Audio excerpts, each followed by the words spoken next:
Sure. One second, please. She means, have you persuaded people, like persuasion, using persuasion and not financial sanctions, so that the average citizen participates and is willing to contribute? That's my point. Well, the penalties are not assigned to the citizen. The penalties are assigned to the stores, to the retail. The citizen does not suffer the penalty. It is the store, because the store is the gateway. They are the disseminator. And so, again, I think the philosophy has to shift in order to bring in the citizenry to understand that it's the polluter or the manufacturer that has to be held responsible. And this is a shift in policy making, because most often in this country, policy making does not focus on the corporations or those who are producing the material as much as they are on the citizenry to help re-regulate their own habits. And while we certainly want to encourage a better change or conversion of habits, the stores should not be not held responsible. They need to be held liable. So at first, the plastic bag ban was a 12-month, it was a 1-year pilot project, voluntary. We had asked the 150 stores, approximately, to do a 10% reduction in 1 year, voluntary reduction of their inventory of plastic bags. That equates to 10 million bags. We wanted to see if they would be able to comply with this test, voluntary, before we enacted law. They failed the test.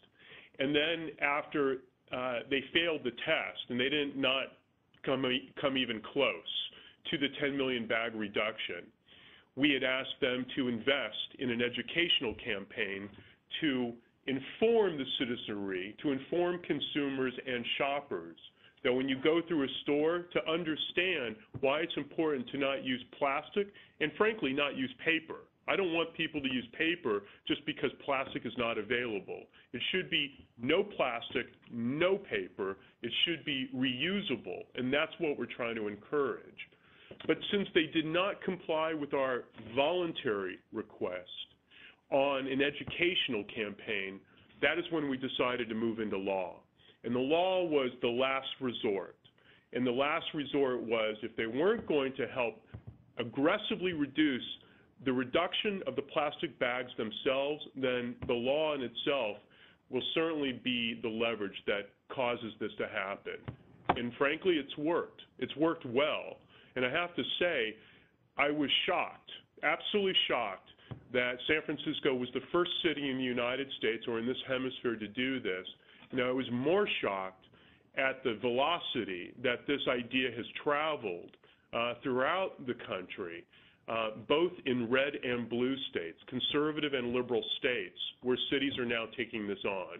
Because no matter even if they have conservative or liberal philosophies, they still have to deal with the consequences of their landfill cost.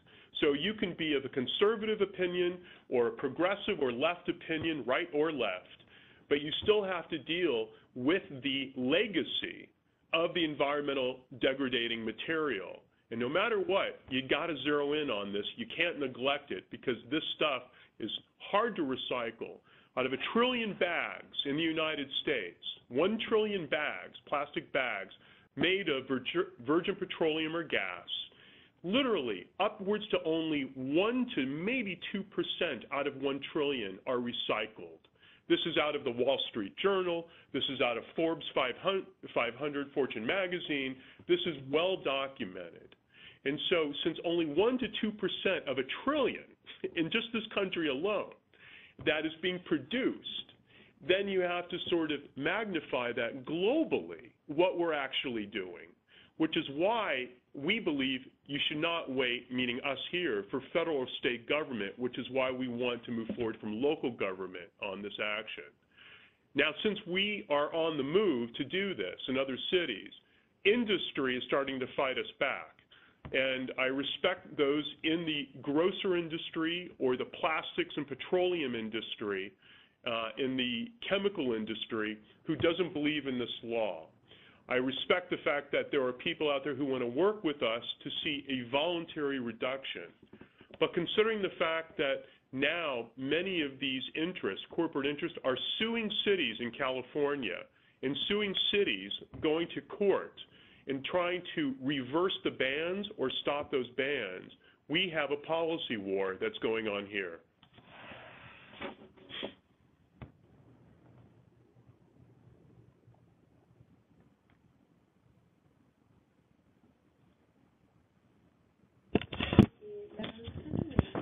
The reduction in the use of polythene bags was due to two reasons. On the one hand, because people started using paper bags. I guess that this should be recycled paper. And on the other hand, they used washable bags. That is, bags that can be used several times. How much paper bags are being used in San Francisco?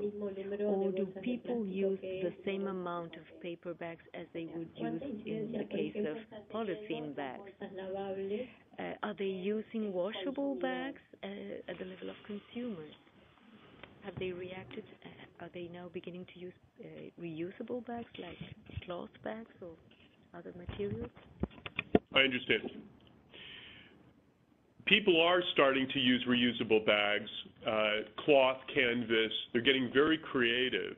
The population is growing of people who are using reusable bags, but it's not growing enough. And so there is this other dependence now on paper bags, and we're sensitive to this, that we don't want there to be a disproportionate dependence on paper because we remove plastic from the consumer stream. But in San Francisco, we require that all paper bags be minimally 60% post-consumer recyclable. So any paper bag that one gets in a store is already been 60% post-consumer recyclable. So for the most part, most of the paper stream is a byproduct of the recyclable stream already. Again, paper is easier to recycle than plastic, so it gives us a greater latitude to work with the paper industry and the recycled paper industry. What's interesting about the reusable industry, this has now caused a cottage industry where new businesses are beginning to grow and sprout because they are offering people all sorts of reusable bags, and they're getting very artful, getting very creative, and very enterprising, especially in our minority communities, in disadvantaged communities, where people are finding the opportunity, an enterprising opportunity to get into the green economy by learning to seize opportunity, where they are selling these kind of products like reusable bags where they never existed before.